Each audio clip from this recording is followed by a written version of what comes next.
Okay, so welcome to the latest episode of the Locker Room podcast. I've been off for a while. Kieran has been, and Joe, they've come in and filled a few good episodes there. Number 21 today, I'm going to be hosting and chatting to Andrew Wiseman, a good friend of mine, sports scientist, S&C coach, soccer, football coach, used to be a former player. We'll get into a little bit of details around his career. He was a good player. He probably won't admit that he was a good player, and he got forced to retire due to injury quite early on. So I'm going to be chatting to him. We're going to talk about his experiences at the minute with Utah and his head of performance role over there in the women's Super League. So yeah, we're going to talk about his experiences in America and also his career, how he got there, how we came about speaking. And Andrew's very, very active on social media. He's got a lot of views around recovery, sports science, training. He's got good experience, so it'd be great to pick his brain today. So I'm really looking forward to hosting him and welcoming him on the podcast. We're keeping it international after we went from Terry Phelan from India, so should be a good one. Before I just wait for Andrew to come on, just want to say a big thank you and a big shout out to our sponsors, RYPT, so RYPT. RYPT.app, who are an online training platform who can basically give programs, can monitor programs, can give good demos, video demos, and can be used for all coaches, sports scientists, S&C coaches to program remotely, get good interaction, good feedback on that. It's a great platform that the guys at Cormac and the guys are doing. We're now signed up with those and are using them for some online training at DSS and some one-to-one stuff. And if you head over to dailysportscience.com, you can get 2 months free with the guys there at RYPT, which is great value, and you can start investing on it, whether it's one-to-ones, whether it's team-based stuff. Really good tool to use for remote training, and can have a whole host of different training modalities on there, whether that's the technical work, whether that's the physical work, etc. So big shout out to our sponsor, RYPT.app. Thank you very much, and just going to wait now for Andrew Wiseman to come through, and he'll be on shortly. So enjoy the episode.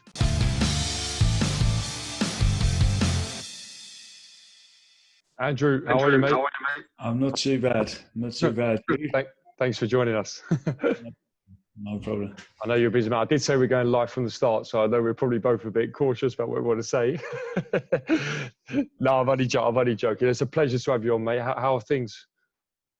Yeah, it's been a pretty eventful few months. Obviously, we're just on the back now.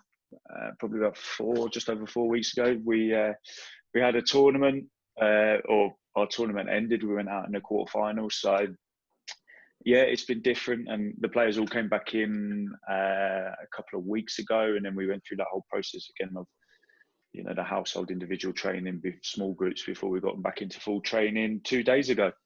So it's been interesting, a lot of spinning plates and thinking on our feet. For sure. And how was that affected, not only you, but the team in terms of that constant, the training, isolated training, small group training? Has it had a big impact on the team as a performance-wise and also mental side? So I think from a physical side, we were really pleased. Obviously, we have players based all around at the time, we were on our second day of pre-season, so we didn't have any of our internationals back when they called a halt to all of the training. So we had players all the way across the US and in Europe. So everything, when I say remotely, was seriously remote. But the players came back in really good condition. We tried to maybe not do as many tests as we would do. In fact, we only did one, but we just wanted to see where they were. We gave them constant little testing batteries that they could do at home over the course of the 2 months or whatever it was. So everyone came back really well, and we did our best to accommodate the players. And they had we're really fortunate here that we've got world-class facilities with a lot of equipment, so we managed to get stuff out to the players. And then the thing I found is it was changing day by day, and there were a lot of things we just couldn't answer, and obviously people got questions about when they're going to be back, and we couldn't answer. And I think that sometimes when you don't have a lot of clarity, there becomes frustration, and I think we had to be really aware of that was the case. you know, for all of us, for staff and players. So, but really pleased with how everyone came back and went into obviously individual, household, a small group, and then back into full training, then into a tournament, and then back again to do the same. The league actually told the players when they would be back to their clubs and when we could start training, and that was just dependent on COVID testing. Yeah. Oh, fantastic, Andrew. I've done a little intro before you come in, and I said you was a very good player. I said you might not admit it, but from a football point of view, you played yourself, and you was a good player. I don't know about that. And yeah, I knew you'd say that. You're modest, and you had to retire because of injury. I guess let's jump in from there, just so everyone knows. So I've turned this podcast kind of performance for the big day. I think you've got such a good like knowledge, such a broad skill set of knowledge. And I thought if we focus on the big day itself in terms of competitive games, and even maybe beyond that in terms of cup games and the different things that come towards that. But we'll paint the picture first, if that's all right, from your journey, sure. because it's a fascinating one. In terms of your playing career then, do you want to talk a little bit about that and maybe how that had an influence on where you've gone to where you've got to now? Yeah, definitely. So I was talking to one of our coaches here the other day, who, believe it or not, is actually from my hometown out in Hertfordshire, and we both ended up at the same club in Salt Lake City, which is bizarre. But as a youth player, I wasn't probably about 12 or 13. I was thrust into a game at school, and I think they thought, oh, he's not bad. And suddenly they were like talking about going on trials. I didn't really know too much about it. And then we moved to from Kent actually to Hertfordshire. And again, I wasn't really, I think I wanted to be a pilot or something like that. And one day the PE teacher came up to me with an envelope saying, this is for the best kids playing. And I was like, oh, really? So anyway, I was about 12 or 13 at that time. And so I went along to these camps, and I was like, do you know what? I think I want to give it a go and be a footballer. And then I was lucky I got selected for the county. And then I started to gain more and more trials and at different clubs. And then Watford, Southampton, Gillingham. Spent some time down in Bristol. I was up at St Mirren for a couple of days. That was too cold. And got to play, but I was a little bit unfortunate that I picked up an injury playing in a game. I went up for a header and someone came down on the top of my ankle. And in those days, there wasn't really much in the way of support for players. It just didn't happen. It was just like, well, there you go. There's nothing else for you. And I remember that game really well because someone was from Tottenham was watching, and Crystal Palace actually were watching the game.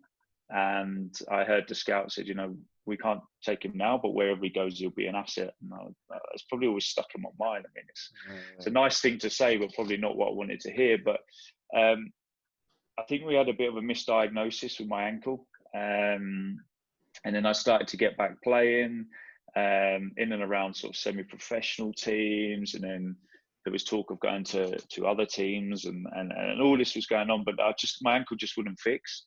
And we couldn't work out. So one surgeon was like, right, we're going to take it apart. We're going to do this. We're going to do that. And it was probably about 2 years. And I remember the last operation quite well because the guy that did it had just operated on Chris Sutton, who at that time was the most expensive striker, I think, in British football. So he was like, he was an ankle expert. And then from then on, I actually went over to play in Ireland. But my ankle just gave way again. So I was playing, you have the League of Ireland. I played the league just below that, which was great because a lot of the players there had all come back from pro clubs. But my ankle just went again. And I'd been into coaching actually from the age of 16. I was lucky that Chelsea allowed me, and Sean Gore at Chelsea, who he's still there. He gave me a role within the community scheme there, and I kind of got a little bit of the bug. And when I was at college and still playing football, one of the teachers was like, you're not bad at this. And I was like, I'm 18, yeah, whatever. So was she know, But then when I went over to Ireland, I set up my own academy. So I ran that for a couple of years, but obviously the way the economy was when I was there, it wasn't great. So I decided to return to the UK. by that time I was in my mid-30s, and someone convinced me to play, and I went to play, and went to press someone, and my ankle snapped underneath me. So it's now plated and screwed. When I was in Ireland, I actually started my undergraduate degree, and the PFA had helped me out. I think at that time they've had about 80% of it. But stupidly running my academy, I was like, I can't do two things at once, and probably found that that's, probably one of my skill sets now because I have to. But so I gave that up, and then in 2011, when I trashed my ankle, I thought, well, there has to be a better way of getting better. And I'd always been intrigued, like I'd always been into sort of maybe lifting weights and stuff like that, but I wanted to know why things occurred, really, just being a bit curious. And I started to rehab myself and read as much as I could. So I reapplied to go back to university 18 months later, and they took me back up at Manchester Met, and that was it, really. And then was lucky to start working for some pro clubs and being around there, and here we are now in the USA. So it's been probably not the most conventional journey, but an interesting one. We'll get onto some of your more, let's say, sports science roles in a little bit. But in terms of the coaching side and the playing side, I always ask people that played the game and stuff. We spoke before on your podcast. I had a similar journey. I didn't make it, not because of injury. I made it because I didn't make it, like many of the people here. But do you think that early experience in football gives you advantage, but changes your perspective on how you do your day-to-day job now? Yeah, I think it does. I think it comes down to common language with the coaches, because I always try and look at the drills that they're doing and try and understand what it would be like for me in there. I know the game's changed remarkably since my younger days, but I think the skills of that allows you to just look at things and try and understand what message they're trying to get across. When I'm monitoring training on the sideline, I'm kind of working out the tactical emphasis if they haven't let me know, but trying to sort of see what's going on there and have a picture in my mind of what the outputs will be. I guess that's the other side of it. You're looking at, okay, what's this, so it's good that I'm able to talk to coaches and they're able to talk to me, and we can talk about possession drill versus a small sided game versus opening the pitch out and what they're trying to get through. And we had an interesting conversation yesterday actually about working through transition and things like that. Okay, so what can we put into that? If what drills have we got for those that can accommodate the coaches but also the physical side? Mm-hmm. But I say it's not that easy in the physical side as well, because I've always maintained that you should get things. This conversation comes up all the time with many coaches about getting the things through playing a game. Mm-hmm. It's like, yeah, that's okay, but there's other principles that we need to think of. Sometimes we do need to isolate things. I know we had a conversation, me and you, God knows how long, about Maz runs, mm-hmm. and those kind of things, which we try to get a little bit more high-speed running out of them. So they're isolated drills, but when you talk to the coaches, you say the drills are uncontrolled. Mm-hmm. When you have a controlled environment, you know what you're going to get out of it, and I think it's blending those two. I mean, I was horrendous at running, and I hated it. I started as a forward. It was based on, I wouldn't say power because it wasn't that big, maybe skill and speed, but I think you try to look from their perspective. You try to look from that outside. Okay, what are they trying to achieve here, and how can I, as a sports scientist, try and accommodate that for them? Sometimes you look at drills and go, I think we'll get what we want out of it. Sometimes you're like, can you bring the wing backs in a little bit, try and protect them, because if they're constantly chasing down the line and things like that, they start to accumulate maybe some excess that we hadn't planned for, and everything you plan for is generally up and down anyway. So I think it really helps just having some form of language with them. Mm-hmm. Definitely. And I think it's a really good point you made about the isolated stuff, because if you think about, like, if they do a technical practice, like a passing practice, you're overloading repetitions of passing. It's not necessarily the realism you'd get in the game. So I always use them sort of analogies when you're looking at the physical stuff as well. Yeah, really good. I think the common language is fantastic, Andrew. Andrew, you reached out to me, and we'll get onto social media in a minute in terms of how we like come about. You reached out to me on social media, and we hadn't met each other before, and just said, look, I'm really interested in coming down to watch you guys at London, and when we was in London Gaelic. I know you've played in Ireland. You've got a little bit of an affiliation with Ireland, maybe because you played there. What's your experiences as GAA as a sport? Because we've got quite a lot of listeners that will come from a GAA background. The podcast is very heavy with GAA. What's your experiences with that, and then any views you've got around the sport? I'm laughing because I actually played. I played for Colin Kills in St Albans, and someone thought that one of the guys that I played with was like, well, he could play soccer, he could play this. And it was just completely different. But I'm a big Gaelic fan. I quite like the hurling. My grandmother was from Ireland. You know, I've a lot of Irish in my family, so it's you know, I lived there for 7 years, and I got to Croke Park on quite a few occasions, and Sylvester's in Malahide because I lived out that way. I would go and watch them, and a lot of my friends played. So I love watching the Gaelic. I had it actually on in the gym here last year, and people were like, "What was that?" I had the hurling on. I was like, "Oh, you need to watch this." I think it was Cork and Clare potentially. I can't remember who it was, but yeah, I love watching Gaelic, and you know, I do read a lot of your guys' stuff as well because I have an interest in it. And yeah, it's I wasn't the best player. I think when they were telling me that, you know, it's quite zonal. And of course, as a soccer player, I was going in and out and trying to find like space where am I going in there, and this big guy's come through the back of me. But I really like GAA, and I've actually seen how it's progressed. And as we know, it's an amateur sport, but it's progressed more and more, and the professionalism now within GAA. And when I moved to Ireland in 2004, Dublin were massively underachieving, you know, for the size of Dublin. And then I always joke that you know, Donegal would be one of my teams, and they never won anything when I was there. And then when I came back, they won an All Ireland, and Dublin, I think, won 4 when I moved back. They didn't win anything when I was there. So, but yeah, I was many times on the hill, and there were always great occasions when especially when Dublin was playing, living in Dublin. So I'm a huge fan of Gaelic, and I'm actually glad to see a lot more research coming out in it now as well. Is taking off a lot, isn't it? And that professionalism and is dripping into more of a structured way. If so, I'm sure they always had support staff, but maybe it's becoming a bit more popular. More people invested in working in it. Yeah, I think they've really changed or raised the bar even in GAA. I think, you know, it's so big in Ireland. You can't explain it to people outside of Ireland, and obviously the big Irish population in the UK. So apart from that, you go to other countries like here. In the US, you're trying to explain it. It just looks crazy, but I mean, hurling's so quick. You know, those guys are, you know, the footballers are fit guys, but the hurlers are something else. You know, it's a great sport.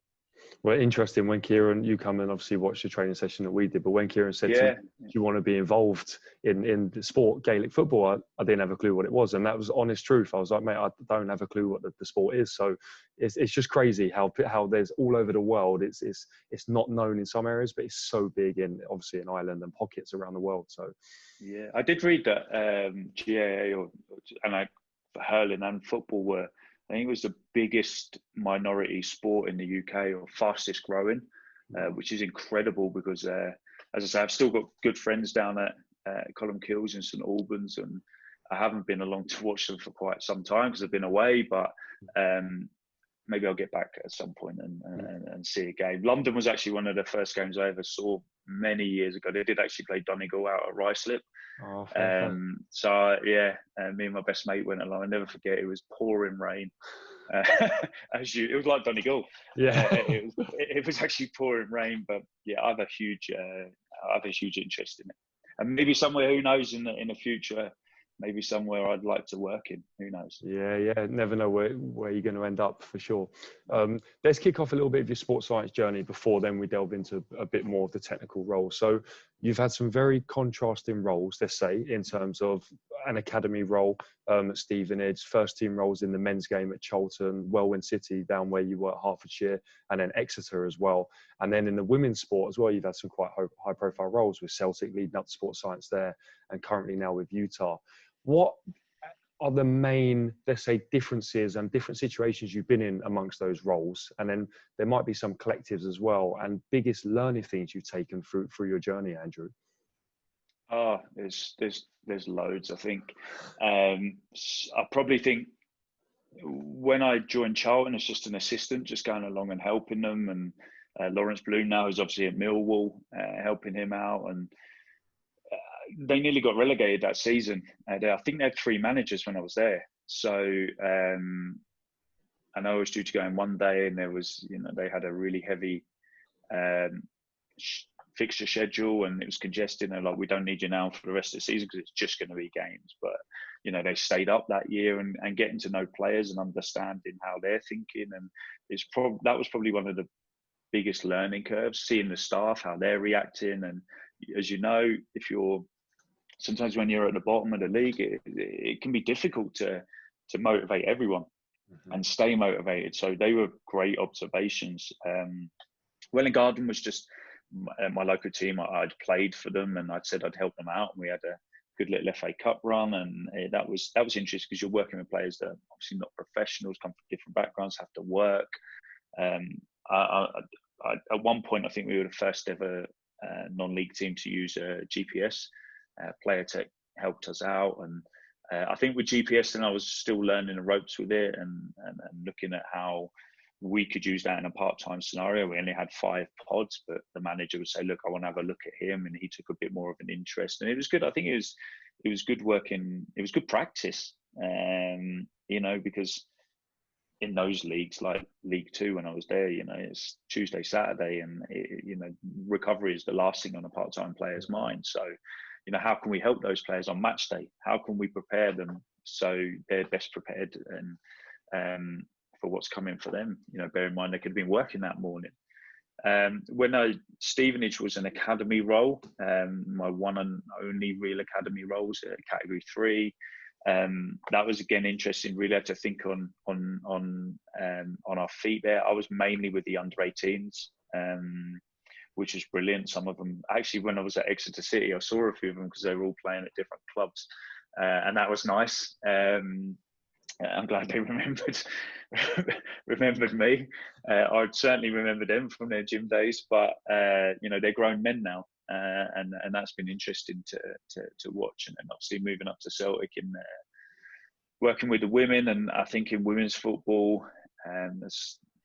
it's grown so much. We were having a conversation here in the office the other day that the USA were dominant for so long, but actually looking at the last FIFA reports, a lot of Germany, France, England are really starting to catch these teams up, not just technically, but physically as well. It was always that athletic dominance in the US, but now when you look at some of the outputs that came out of the last World Cup, it's incredible to see all these teams catching up. So it's only going to get bigger. Blessed here in Utah that I did work it out once. I think we've got 5, possibly 6 World Cup winners and about 7 or 8 Olympic gold and bronze medalists, which is just an absolute. Even now, over a year here, you think, look at what these ladies have achieved in their career. It's phenomenal. When you say it's funny when you talk to someone, I won the World Cup twice. Oh yeah, but I really value their input as players because they're helping me grow and learn, and working with that caliber. And some of them played in London in 2012, although not many of the games were actually played in London. I think they were Glasgow and Manchester. So it was interesting. But yeah, Celtic have evolved now. They're now full time with the women. Seeing that evolution, I left there in 2018, but seeing that, and I still speak to the staff there, on the men and women's side, maybe once or twice a week. It is the club that I grew up supporting, and it was an absolute, being the most successful period, and hopefully this year as well. Unfortunate to go out of the Champions League there the other night, but that was my club. So I just knowing the history of the club and the people that work there, it's incredibly culturally. It was a fantastic experience, and one that maybe I lived a dream a little bit, but that's something that I'll live for the rest of my life. I got to 2 cup finals with the girls. Unfortunately, we lost them, but you learn from those things, and obviously the guys being so successful, and I was there for 2 trebles, so that was nice. nice and interesting. Then I moved to Exeter down in League Two, and again that was a different experience because really when you're at that level, and no disrespect to anyone in League Two, but they play such a high volume of games, and there isn't the luxuries of like here where we'll fly to a game. You know, we have games coming up soon where we'll just fly in and fly out. You know, so we have that there. You don't have that in League Two. You know, you'll stay over the night before the game and you'll come back a midweek game. You might get in at 4 or 5 in the morning. So again, that was a real learning curve for me. There was a lot going on. I looked after the 23s as well as the first team. So, you know, a day was very, very long and intense and you know, tough at times, but I don't regret it. And I thoroughly enjoyed my team at Exeter. I watched them in the playoffs this year and texted a few of the lads wishing them luck. So, but I left there, and fortunately this job came up in the USA, and I had actually spoken to Utah before, Laura Harvey, the manager here, and at the time it wasn't for me. And then it had come up, and I thought, you know what, I was actually sitting watching a US game with my mum, and I went, you know what, if a job came up in America, I'd take it. And she just looked at me, really? And I'm like, yeah. And then 2 days later I got a call, and it was like, would you be interested? We're looking for someone. And was really lucky. And as I touched on there, the caliber of athlete and player that we have here is remarkable. So been here just over a year now, and obviously we were a little bit disrupted with COVID, and especially in the US. But it's great. There's a lot of practitioners out here, both UK and Ireland practitioners. So that's good. We all talk to each other, and even in the MLS, and try and bang our heads together. It's definitely a different way of working here. You know, I think in league football in the UK, you have the manager. In Ireland as well, you have the manager, and then he oversees everything. Here you'll have a general manager, you'll have a vice president, and the operational side is different. So I think that took a bit of getting used to, actually. So it's been interesting. So where does that leave you then day to day? Like, do you have a head coach who takes care of the football stuff, and then you're primarily in charge of the physical stuff? Is there anyone overseeing you from the grass, or is it just people working in different departments? Rail Salt Lake, our men's side, have a director of performance. So we bang our heads together. On my side, you know, we're the same club, but we're different teams. Yeah. So I run this side, and he runs his side really well.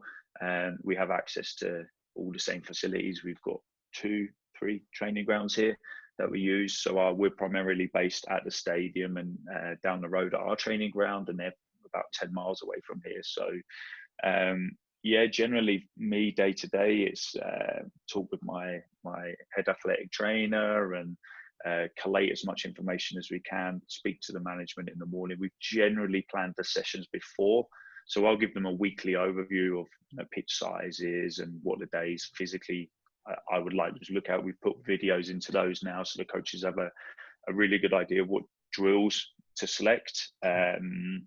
We had a change in coaching staff around about February, so again we sort of got going and then had to call everything off. So their philosophies and principles are something we discuss a lot, and then just making sure everyone's ticking over, and how we go with that. We have a nutritionist here as well, and who's brilliant, Michelle. She's superb, and I work closely with her. Certainly when I first came here last year, it was one of the areas. I think I spoke to a lot of younger practitioners, and they've got new roles, and it's like, don't try and change the world straight away. Just look at the small little things you can start to change. You know, there's certain things we've implemented this year, and it's just a gradual process, because what was the most important thing when we came here, and how are we going to progress things. So really lucky with the staff that we have here. They're all absolutely brilliant, from our kit manager Carly to our head athletic trainer Emily. You know, I couldn't speak higher enough of the staff here. So it's great to have that everybody's got an input, everyone's got a voice. We don't always agree, and mainly that's me and the technical coaches, but that's, you know, I think sometimes that's good. You know, we try and find a way of, you know, nothing is personal. It's, you know, you have to be critical, and you have to find fine points and try try and refine them. And they're difficult conversations that you need to have on a daily basis. But it could be with a player.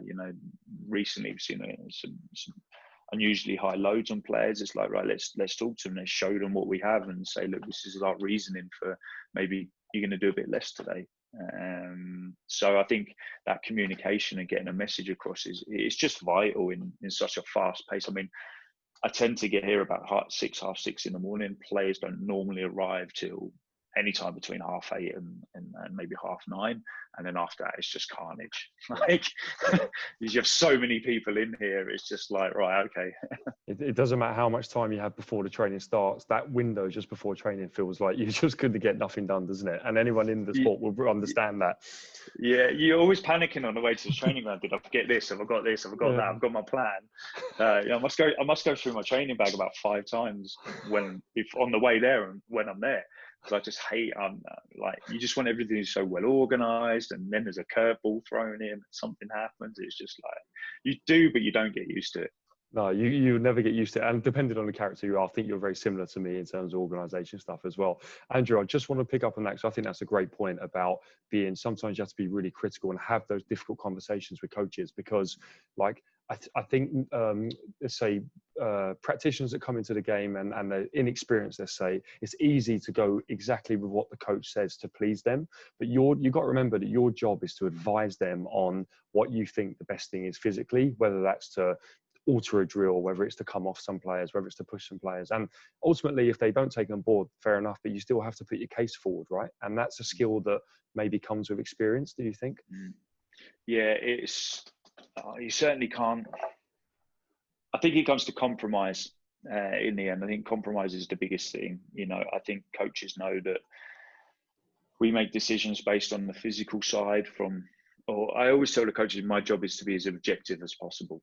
Mm-hmm. So I need to look at, the person and the best for the team. And some of the players I spoke with in recent days, it's like, everything is for the team. It's for the decision of the team and how we're going to progress them. Now, I thought the coaches and we did a great job for the tournament. We kept everyone on the pitch. That's what we said we would do, because we had three games. We had 5 games in 15 days or something like that, which was, it's incredible, like, trying to turn that around. So before we went into that, what can we do? What little things can we tweak for the players, for their benefit? And we got the unicorns out in the pool, like, from England, but they say they did it first. So yeah, we had that kind of stuff, and looked at how we can give them a timeline for nutrition and things. So being critical is, we can sit in meetings and talk all day with the coaching staff about what went right, what went wrong.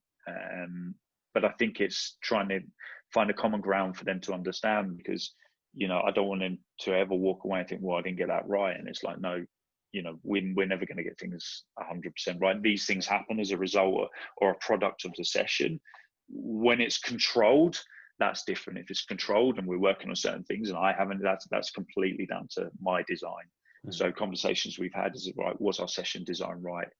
What can we do next time? Can we, can we change that? Can we make that better? So even from things like, we're critical of each other, things like change around times. Was it too long that we were talking to players, or how quickly did we change drills? Did we cut the rest times, or could we have added more in? So I think they're good questions, and I think you do have to be a little bit critical, because I want them to be critical of me.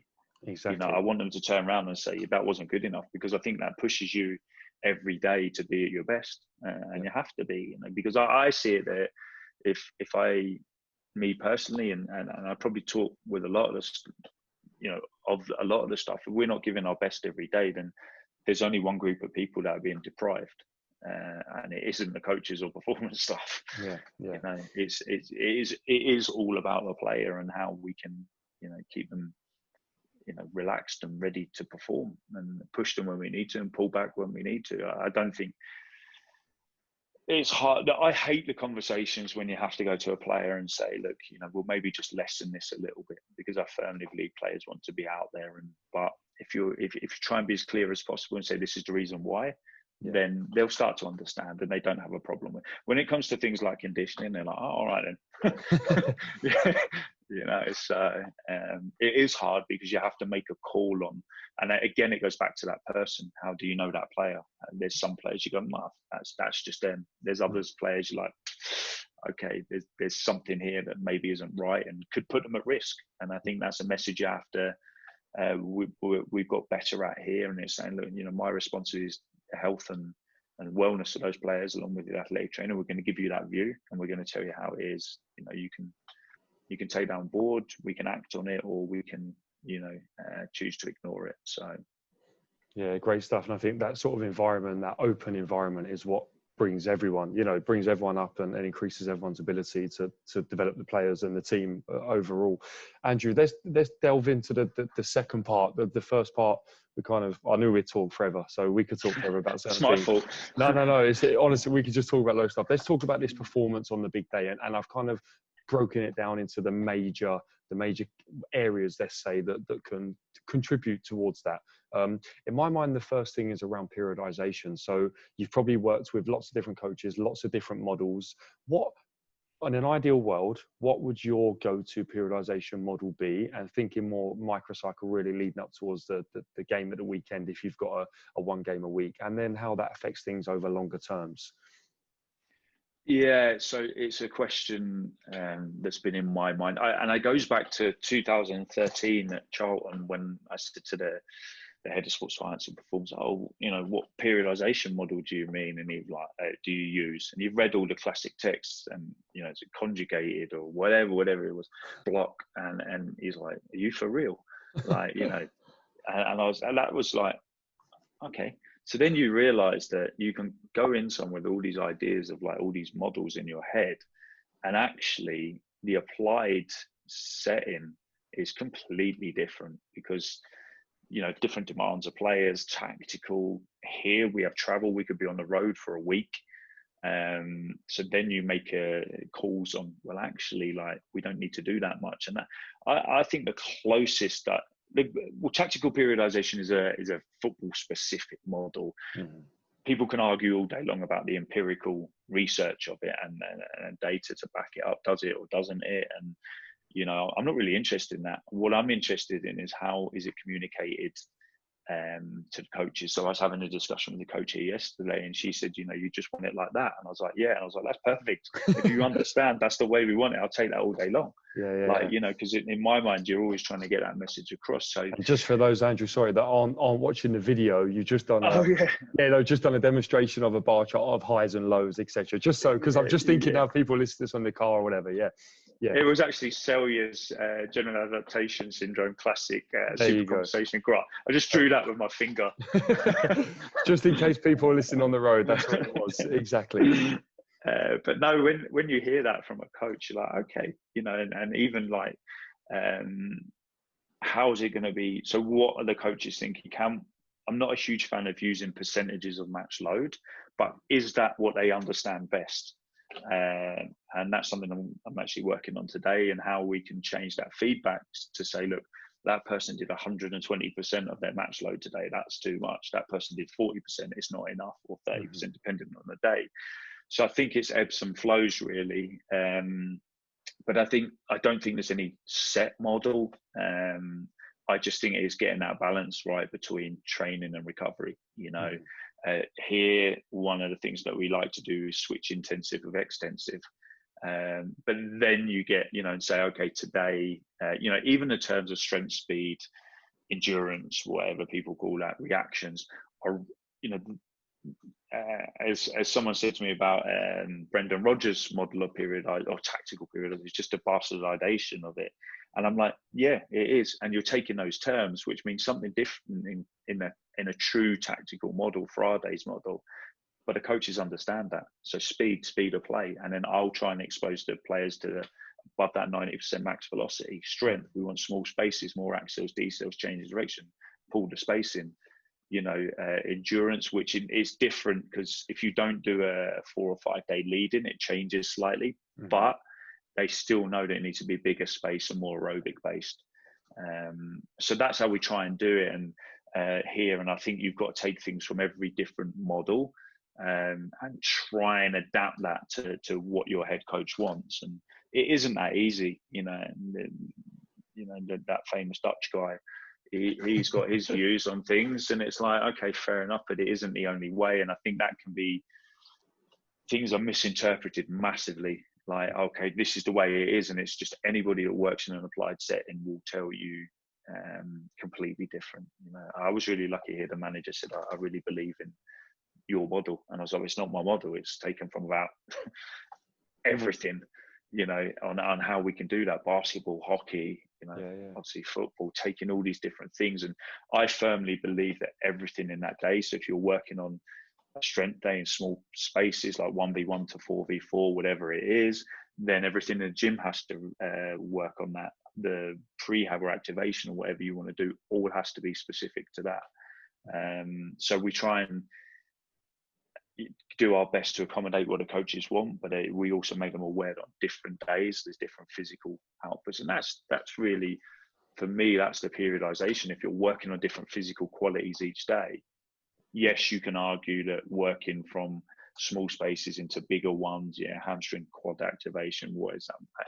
You know, how are we going to know that, really? I think we're going on intuition and say, well, yeah, because there's a lot of act cells, D cells, and then open it out. And I think sometimes you just swap days around based on how those people are reporting.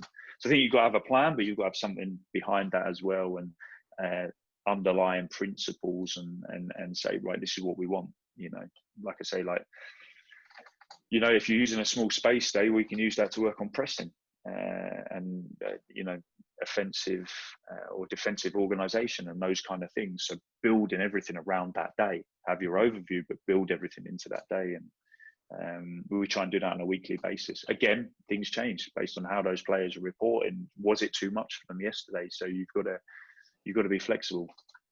For sure. I really like that. And I think I listened to Tom Allen this morning on the Football Fitness Federation podcast, and he spoke about, as long as you've, in his mind, as long as you've got some intensive type training, extensive type training, you're doing your max speed work, and you're giving them that variation within that microcycle, then you're preparing the players hopefully for the ultimate game at the weekend. And, you know, the organization of that might differ depending on the club, the philosophy, the practitioner, but it's just making sure you tick all those boxes and you're not saturating in one box all the time, I guess. Yeah, and I think you can, you know, progressive overload. So you may have a lighter week where if you use a classic 4v4 small-sided game, you might do 3 blocks of 4 minutes. The next week you might do 4 blocks. You know, there's no harm. You're only, and one thing that we did here was take all the dimensions together, what the expected physiological adaptation would be, but also added on what the tactical side would be. So it's actually sitting looking at me now.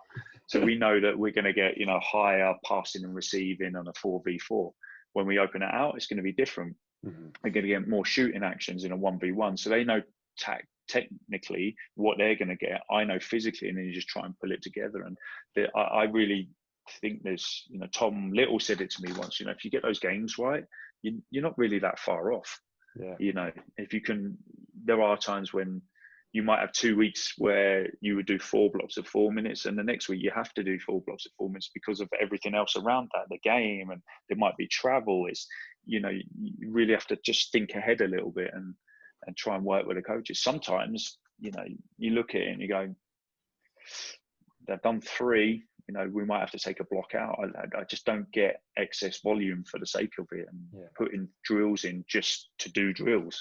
I guess that's always been a little bit of a bugbear with me in terms of prescribing exactly like the sets of the games at the end, because it also depends on the amount of volume they did in their possession practice, or like that might have give you a lot of your, let's say, intensity in that. So just adding the games on sometimes can just, if you're just looking at games, can be a little bit blindsided as an overall training load.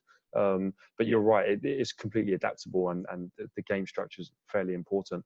You just mentioned there about how they report then, Andrew. How does the monitoring, what sort of things are you looking at when you monitor? What sort of resources do you have where you are? And then how does that then impact your program on a daily basis, on a larger basis, etc.?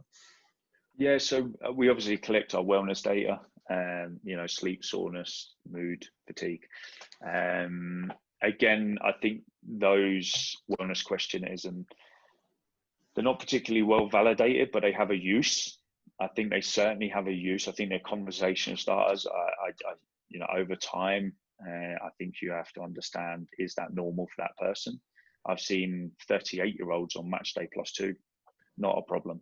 I've seen 22-year-olds where they're struggling to recover. Okay, well, if this is recurring consistently over time, then we know that, you know, there may need to be some intervention or you know, a chat with that player. I think you start to know your players better and their trends, what they can handle, what's good, what's not good, what drill might stress them a little bit more, how are they going to react. It's easy to just look at things and go, oh my God, someone's had 4 hours sleep, or it's once in 10 weeks. It isn't going to, or what about a risk of injury? It's like, come on, like, you know. Like, my little boy's 2, Andrew, so I've probably had 4 hours kit for the last 2 years. But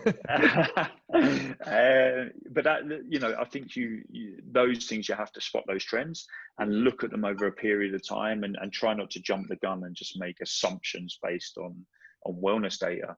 Within that, we're lucky we have NOR boards, force decks here, obviously GPS as well. And we try and integrate everything. The force decks we actually introduced on a weekly basis during the original pre-season. We've actually taken it out now because it was just pointless us doing it in a tournament with such a short turnaround. You're not going to get maximal values. You just, I think the percentage change would be, well, it would actually just be going down, I would predict, because you're not going to see someone sufficiently recover neuromuscularly. So we try, I think when we look at our monitoring, we're trying to get a bigger picture. So, you know, at force decks, we're looking at neuromuscular strength, the wellness data, how's that person going, and how we can try and bring those together and form a better picture of how that player is responding, or recovering, or whatever it is that we're looking at. So we're really good here. The captain has been incredible in driving the wellness. I think we have, we do, I think we're about 99% compliance every day. There's always that, you know, that 1%, and that's actually due to players that are not here at the moment. So she's been incredible in driving that. And again, that came to conversations with the players about why we look at this. How can we spot these trends? And obviously in female sport, the menstrual cycle is another thing. I'm really happy that players are comfortable coming to us and discussing those things. But you have to build that. You have to build that trust, and you have to build that culture. I think where we fall down as performance scientists is sometimes when we translate that to players. We go to coaches all the time.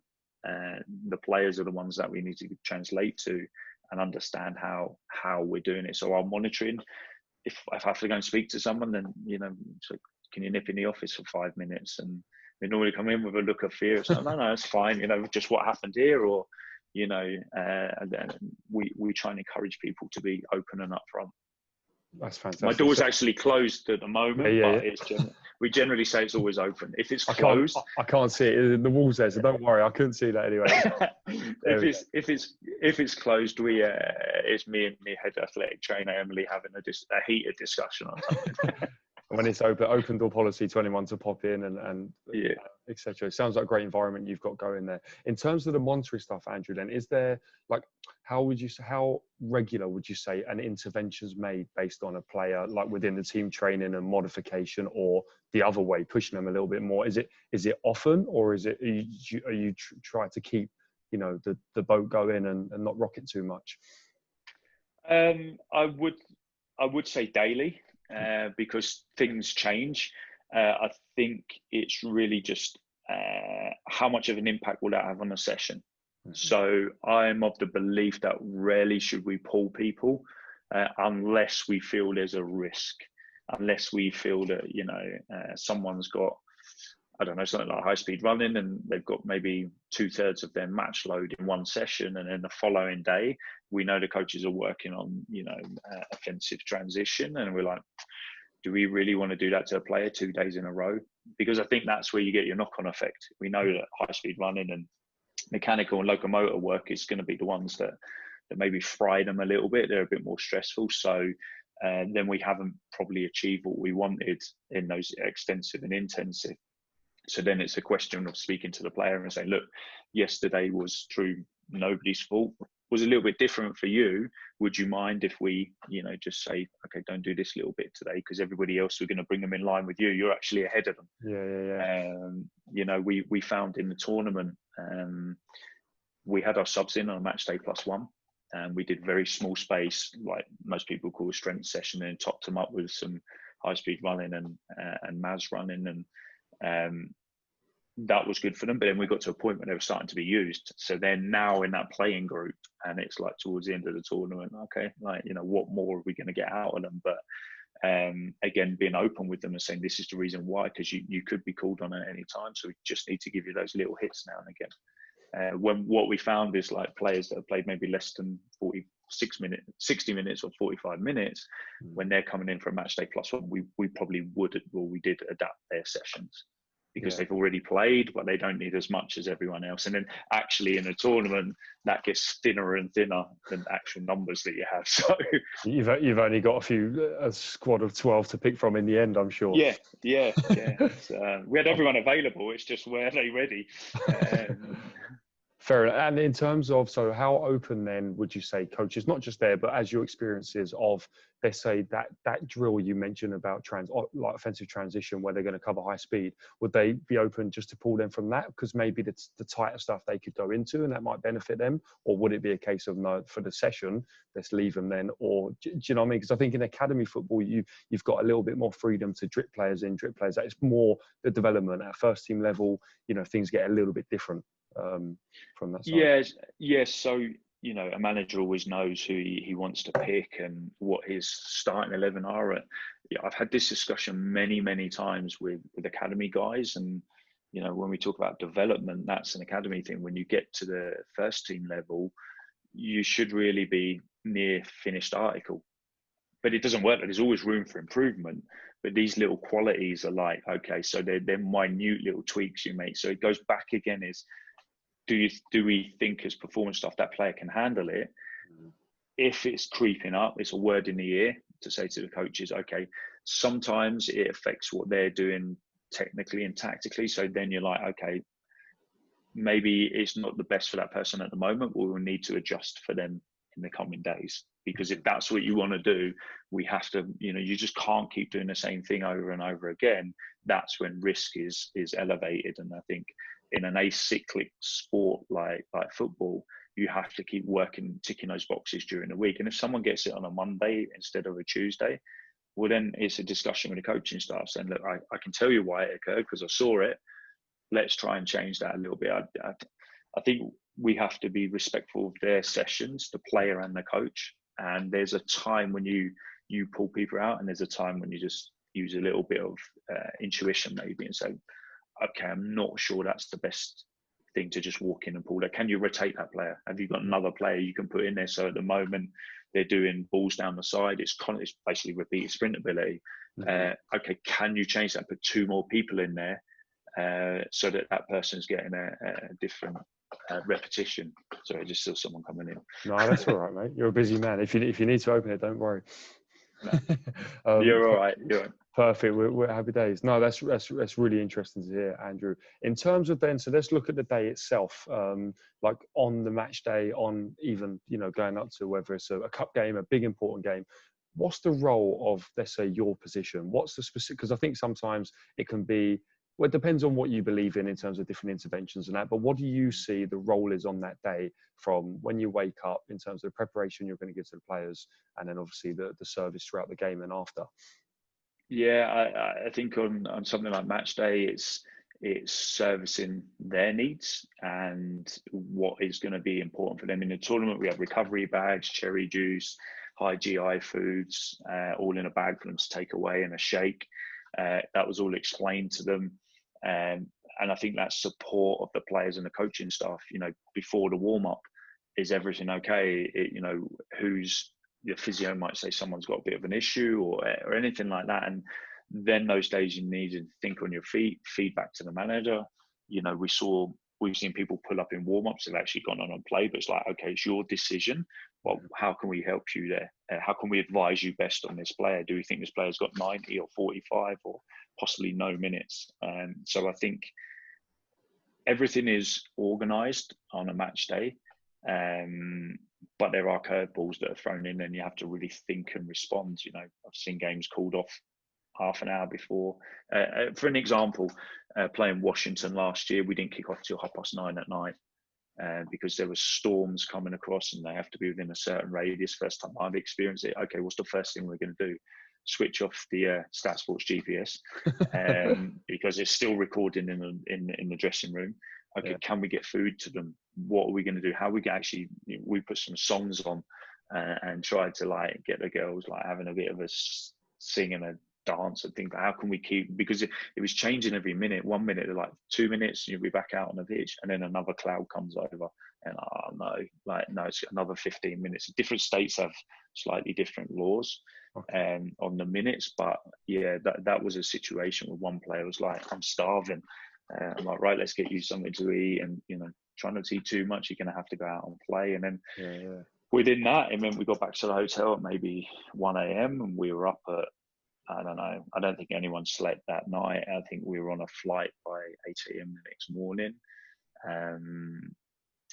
And that was tough, because everything, you were just reacting constantly or responding to the situation in hand.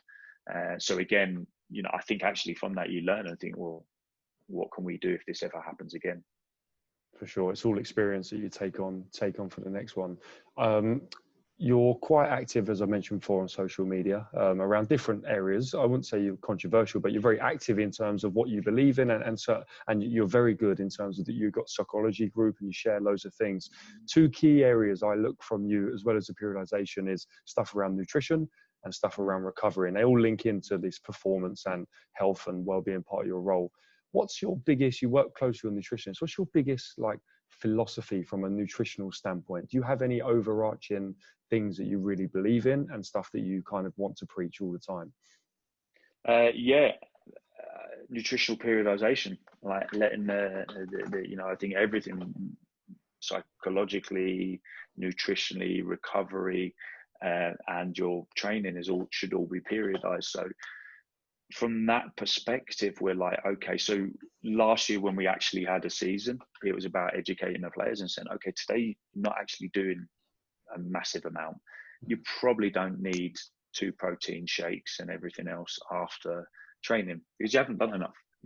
Basically trying to educate those players and say, like, it goes like this. Another club that I was at, the manager told me that a player was overweight, and so I was using nutritics at the time, and we analysed it, and it was like, this is why you're eating every day like a match day. There's different demands every day, and it goes back to that little squiggly diagram or bar charts, whichever way you want to do it. There's different demands. So there are times when you just don't need that amount of fuel, and you don't need to fuel up every day like it's match day. And I think that's habit based because they get used to that. And so one of the things that with that is, how are we going to structure? You can't always do it because you can't control what people do 22 hours away from here, but we have meals provided. So our nutritionist will, this year, although it didn't happen, she was going to take control of the hotels and send them menus in advance of what we needed. So I think something like nutrition is very habit based. It's what we've always done. It doesn't make it right. We fixture congestion in the lower leagues in England, and it's like, right, pizza and chips and everything. Oh, that's what we've always done. Okay, but if you wanted to, you played Saturday, you're going to be home in the early hours of Sunday, you've got a game again away on Tuesday, you need to turn around quickly. Your biggest bang for buck is going to be nutritionally. What can we do? And here, what we said to the players in the tournament was shifting the curve is quite current. And we're like, your body's going to recover anyway, but we're going to shift that curve a little bit more so we give it a better chance and put you in a better position. So I think tart cherry juices, I think the evidence on it is maybe 50-50, but a lot of it says that perceived soreness, are we now going to say, okay, so they, you can argue that if they are sore and there's a little niggle, it could lead to an injury. But if someone feels more recovered, and we trialed it at the back end of last season, and it worked well for the tournament. And the club helped us pay for this mountains of cherry juice for these games. But we're like, is this helping? Is it helping your sleep? Can we help you with those things? So, I think it's the area that is easy to neglect. Mm-hmm. It's not going to win you a race like Tour de France. it's foolish to think that by eating religiously what you need to eat, it's going to win you the game. It's not, but it's going to give you a better chance of recovering and being able to sustain the high intensity of today's game. It's got quicker, stronger, faster, everything. So players need to now look and feel like athletes. For sure. And education's a big one, and the basics. I always see you preaching a lot about the basics of just the macros, just giving, like you say, the periodization. Interesting with the tart cherry juice, we found years ago, 4 or 5 years ago on a trial, that the players just felt so sleepy after taking it. So if they took it after, like before they went to bed, they felt like they were recovering and they were sleeping 9-10 hours. So little things like that maybe aren't reported in the research. On the other side then, it's the same question, but then around recovery strategies, is there anything from a philosophical perspective that you really try to drive into your players and stuff that you're getting across to them? Yeah, so again, the most recent experience in the tournament, we spoke to the players about the restriction of blood flow in the first 24, 48 hours. Now, we only had a 3-day turnaround, so we restricted through ice baths, reduced muscle inflammation, so ice bath straight after the game, and then they had the option to come in the next day, which was a day off for them. In the US, it's normally known as a regen day, and they do bring the players in. I'm not over keen on that from a psychological perspective, really. I don't see the value of bringing someone in to do a few strides on a pitch. And then what we started to do is say, okay, so that was your restriction day, and this comes from some of Robin Thorpe's work. And then we were like, okay, so now you need to increase the blood flow to the muscles. So this is the day that you do your rolling, your stretching, the bike. So on that second day, we would have them in here. The bikes were set up, the rollers were set up, give them some exercises. Then they would train, and they would go to the pool later in the evening just for general mobility and trying to flush out some of that waste. And then match day -1, because it was such a short turnaround, it was like, this is down to you. And psychosocial, meditation.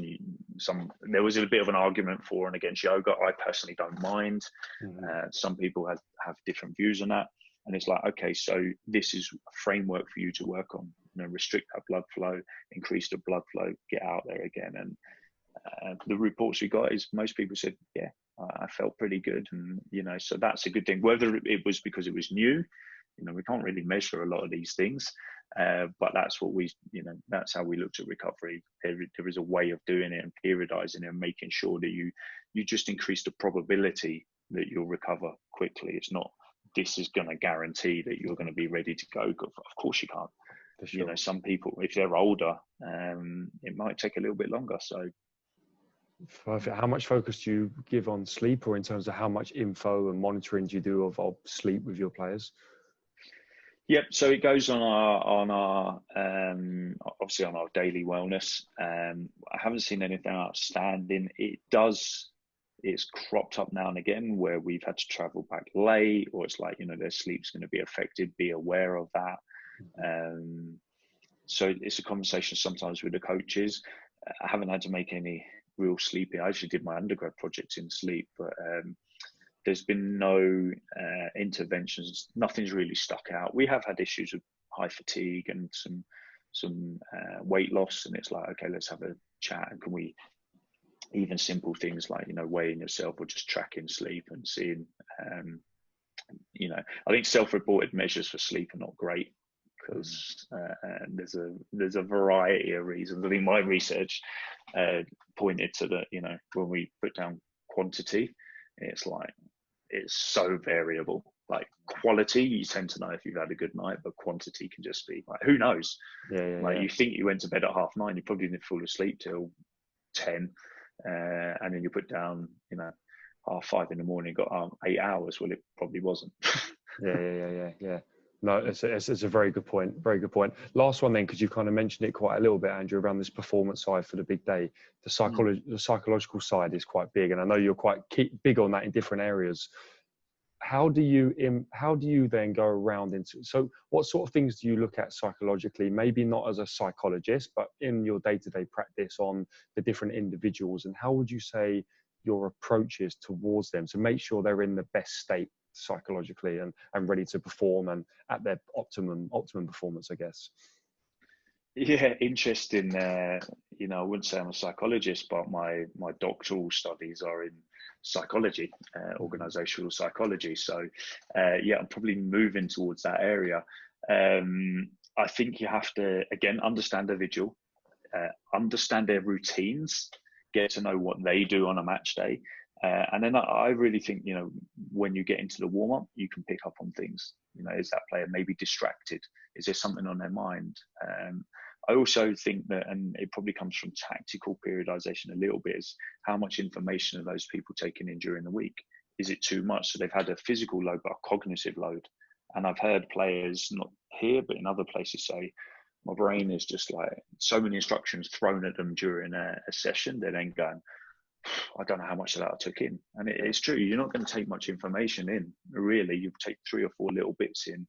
So I know when I'm working with the players, you just try and drip feed them little bits, and you pick up on little things on the match day. And I don't think that a warm up really, you could have really poor ones and won a game, but really good ones and lost a game. But you can certainly see little things that maybe a little, I think it comes maybe being a little bit more mindful or switched on, and knowing that individual and how they are just observing all the time. You're constantly observing. And if there's anything that stands out, just speak to the manager. He's not going to change his team, but just, I noticed this today, but I don't think there's anything wrong in that. For sure. We must say massive congratulations on your announcement the other day for your PhD. Do you want to talk a little bit about that? It just cropped up in my head. Oh, man, it's cropped up in my head a few times. I must be mad. So yes, I'd always wanted to do. I've actually had a couple of opportunities, but they fell through, mainly training load related. And then I saw one that was organisational health and well-being, and I thought, well, maybe I need to we need research in sport, really, because they are organising their businesses.